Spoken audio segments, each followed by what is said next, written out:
with respect to a real-world example. Well, I'm giving you... If I may. I'm giving you... Yes. President You'll answer Obama, my question. Yes, I believe I am answering the question. President Obama ordered the... You need to watch this if you care about justice and democracy. In a heated Senate confirmation hearing, Reverend Adam Schiff grilled Trump's Solicitor General nominee, D.John Sauer, over his past legal defense of Trump. Schiff pressed Sauer on whether he'd recuse himself from Trump-related cases, given the new DOJ ethics officials are political appointees linked to Trump. And with that, Senator Schiff. Thank you, Mr. Chairman. Mr. Sauer, you've served as one of the President's defense lawyers. Should cases arise in the Justice Department involving the same cases in which you represented him, will you recuse yourself? Senator, thank you for the question. As reflected in the ethics agreement that I have signed and in the regulations of the Department of Justice, as to any matter that were to come before me that might require a recusal obligation, I would consult with the Department of Justice ethics officials and follow my recusal obligations. So you'll consult with the career ethics lawyers at the department? Yes, that's correct. You are aware, of course, that the career ethics officials at the department have been fired, demoted, transferred. They no longer exist. The two people in that office are one of your fellow criminal defense lawyers of Donald Trump and a political appointee who graduated from law school just a few years ago. They don't exist.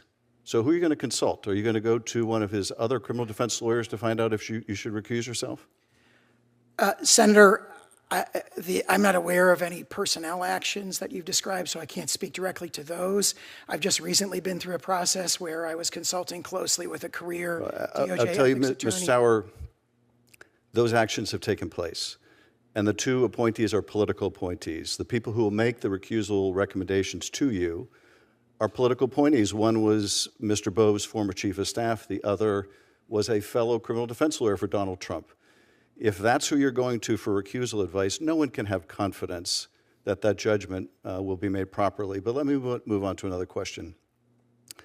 You took the position as Donald Trump's lawyer that he could order SEAL Team 6 to assassinate a political opponent and not be prosecuted for it unless he was impeached first. Should the president order the use of violence against a political appointment, will that continue to be your position as the lawyer for the United States? Will you represent to the court that any prosecution should be dismissed if the president is not first impeached?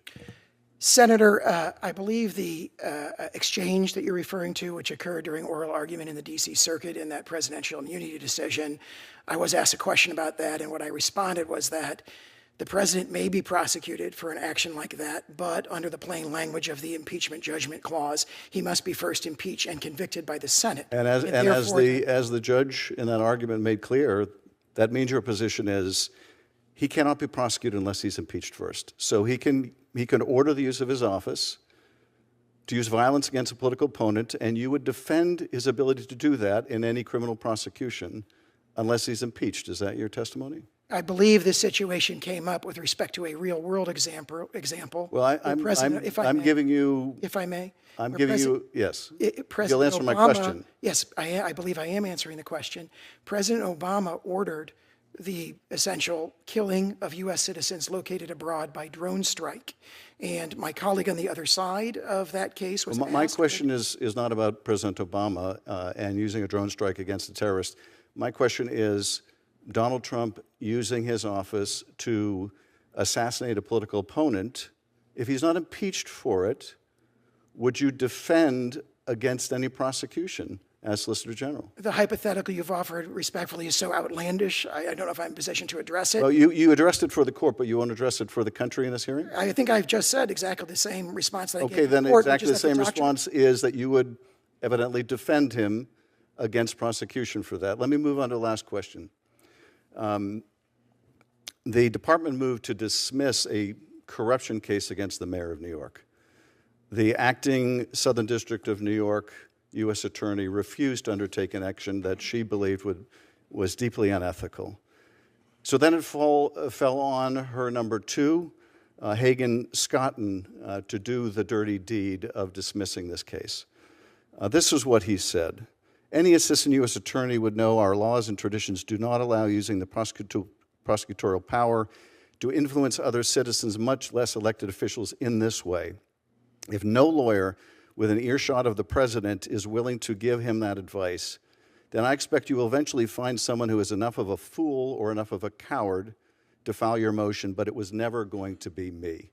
My question to you, Mr. Sauer, is, would that be you?